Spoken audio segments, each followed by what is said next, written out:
Hello, আমি দিশা তোমাদের সাথে আরও একটা নতুন মিনি ভ্লগ শেয়ার করতে চলে এলাম। সেদিনের দিনটা ছিল মহালয়া, পিতৃপক্ষের অবসান ঘটিয়ে মাতৃপক্ষের শুভ সূচনা হলো। সেদিন সকাল সকাল ঘুম থেকে উঠে চণ্ডীপাঠ শুনে ছাদে গেলাম। চারিদিকে পরিবেশটা একদম অন্যরকম, মা যেন এসে গেছে।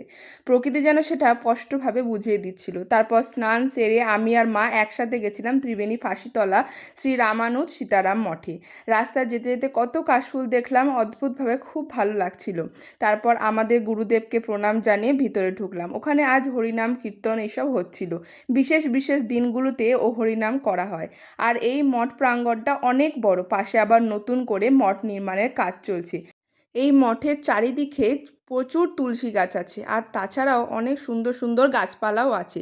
দেখে অদ্ভুত একটা ভালো লাগে। আমি চারিদিকটা ঘুরে ঘুরে দেখছিলাম, আর মঠের পাশে যেহেতু গঙ্গা, সেখানে অনেকে তর্পণও করছিল।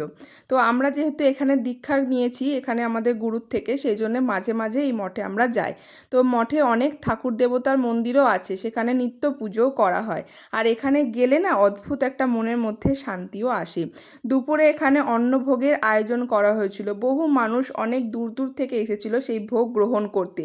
এখানে হয়েছিল ভাত, ডাল, আলু পোস্ত, পটল আলুর একটা তরকারি, পনির, চাটনি, পায়েস, মিষ্টি।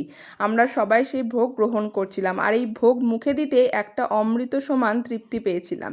তো বেশ, আজকের ভিডিওটা এতটুকু। ভিডিওটা ভালো লাগলে অবশ্যই একটা কমেন্ট করে জানিও, আর অবশ্যই ভিডিওটাতে একটা লাইক করে দিও।